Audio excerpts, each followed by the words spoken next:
আমি professor doctor Mohammad Abdullah Alamgir, আমি neurosurgeon. আমি তো ধরেন অনেক রোগী দেখি, তার মধ্যে কোমরে ব্যথা রোগীর পরিমাণটা যথেষ্ট পরিমাণ আসলে আমাদের। কোমরে ব্যথা নিয়ে যারা আসে তারা যে শুধুমাত্র বয়স্ক লোকই আসেন ব্যাপারটা তা না, এখন দেখা গেছে যে অনেক সময় ইয়াং ছেলেরাও আসে আমাদের কাছে। আমাদের বই পুস্তকে যেরকম লেখা ছিল যে কম বয়সী ছেলেদের, 20 বছরের নিচে ছেলেমেয়েদের সাধারণত আপনার জেল বের হয়ে যায় না। আমাদের যে 2টা হাড্ডির মধ্যে জেল থাকে, জেলটা বের হয় না সাধারণত। আমাদের এরকমই আইডিয়া ছিল, কিন্তু লাস্ট 10 ইয়ার্স আমরা দেখলাম যে আসলে ইয়াং ছেলেদেরও আপনার এই সমস্যাগুলো হচ্ছে।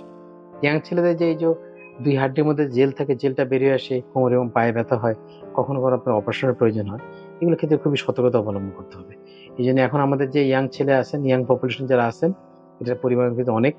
আমরা বিগত দিনের গণঅভ্যুত্থানে যে সমস্ত ছেলেমেয়েদেরকে অ্যাক্টিভলি পার্টিসিপেট করতে দেখলাম, তাদের মধ্যে একটা বিরাট অংশ অনেকে কোমরে ব্যথা নিয়ে আমাদের কাছে আসেন। আমাদের তাদের প্রথম অ্যাডভাইস হচ্ছে যে আপনারা আপনাদের ওজন ঠিক রাখবেন এবং কাজ করা এবং শোয়ার সময় অবশ্যই আপনার সায়েন্টিফিক ওয়েতে কাজ করবেন এবং বসার সময় সায়েন্টিফিক ওয়েতে বলবেন, যাতে আপনার কোমরের মধ্যে কোনো জটিল সমস্যা তৈরি না হয়।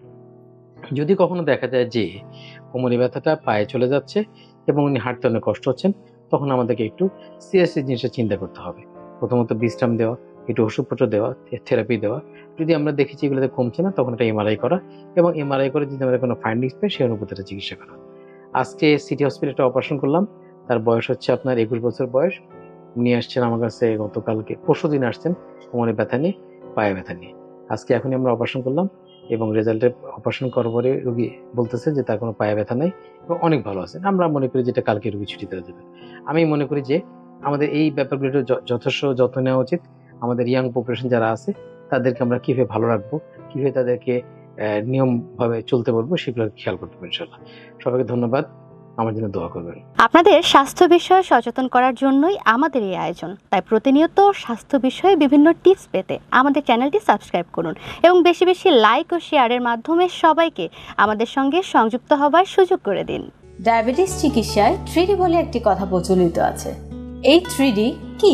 এই 3D হচ্ছে ডিসিপ্লিন, ড্রাগ এবং ডায়েট।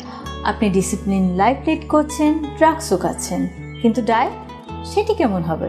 এই বিষয়ে সঠিক পরামর্শ দিতে পারবেন একজন পুষ্টিবিদ। তাই এই বিষয়ে সমন্বিত সেবা দিতে রয়েছি আমরা।